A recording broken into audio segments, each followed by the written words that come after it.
Bagi saya tidak berarti penyembahannya pada Allah kalau tangannya mengeruk kekayaan alam, menghancurkan ekosistem, menghancurkan ekologi, membuat kerusakan bagi orang lain, melahirkan penderitaan bagi orang lain. Bagi saya bertuhannya adalah bertuhan kebohongan.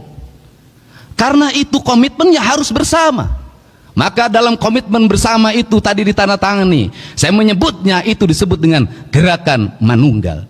Hanya manusia yang manunggalah dia akan sehat.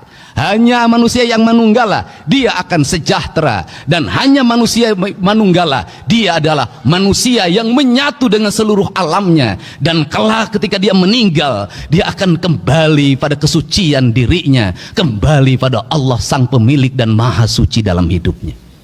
Perspektif itulah yang harus dibangun dalam kerangka berpikir ideologi pembangunan. Untuk itu dari sekarang saya minta seluruh konsepsi pembangunan di Jawa Barat harus berdasarkan asas kesehatan. Kir mobil harus asasnya kesehatan. Menjaga keselamatan penumpangnya, menjaga keselamatan sopirnya, usia kendaraannya, bukan hanya memenuhi perangkat administratif. IMB rumah harus memenuhi asas kesehatan. Pembangunan bangunan harus memenuhi asas kesehatan. Maka kesehatan adalah piranti rekomendasi bagi seluruh kebijakan pembangunan. Tidak boleh pembangunan bertentangan dengan prinsip-prinsip dasar kesehatan. Kemudian yang kedua adalah upaya kita melakukan pengobatan.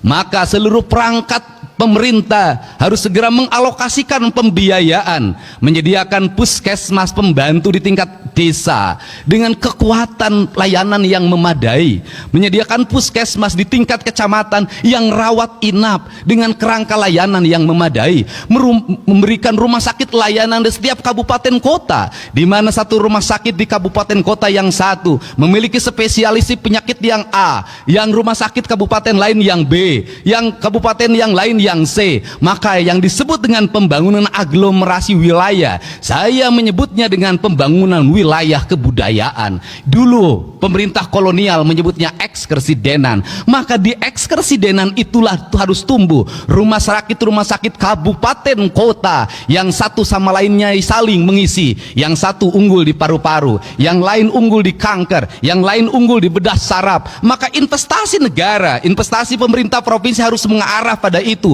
Apa yang menjadi kebutuhan publik, maka awal yang harus dilakukan adalah membuat audit kesehatan bagi seluruh warga Jabar, sehingga kita tidak salah dalam merencanakan alat kesehatan, tidak salah dalam membeli obat. Untuk apa? Agar sesuai dengan culture-nya. Apa yang terjadi di Jawa Barat hari ini, ketika orang Garut dipatok ular, maka serumnya tidak ada di puskesmas. Untuk itu harus diidentifikasi secara ekologi. Di desa ini ular apa? Kalau mematuk petani, mematuk nelayan, mematuk buruh tani, maka kita harus sudah siap. Maka di desanya sudah ada serum bisa anti ular. Kerangka ini harus dibangun dalam capaian berpikir yang universal, tetapi tindakan-tindakannya harus bersifat lokal. Kemudian yang berikutnya adalah membuat gerakan. Ketika hari ini dicanangkan gerakan makan bergizi gratis, sesungguhnya itu adalah harapan. Harapannya apa?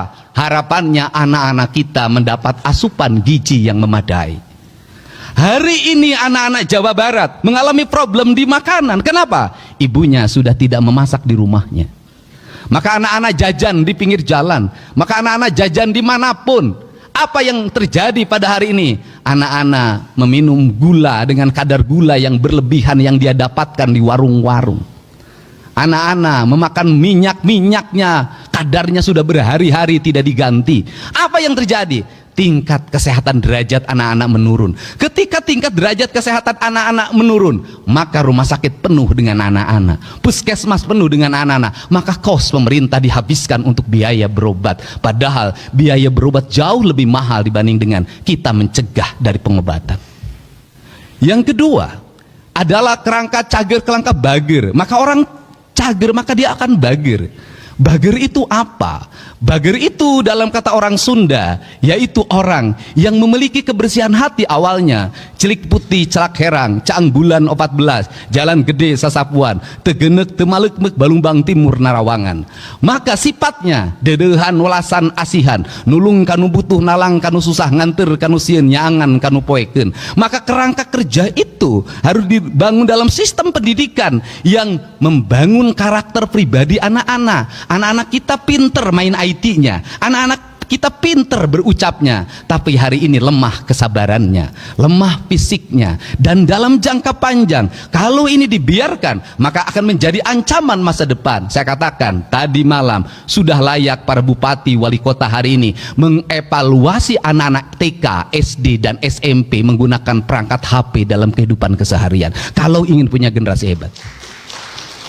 Belajar dengan membaca HP, ternyata di negara-negara maju kini sudah ditinggalkan. Kenapa? Tidak meninggalkan jejak di dalam pikirannya. Membaca buku jauh meninggalkan jejak dibanding membaca perangkat digital. Tetapi di perangkat digital jejaknya tidak akan pernah hilang.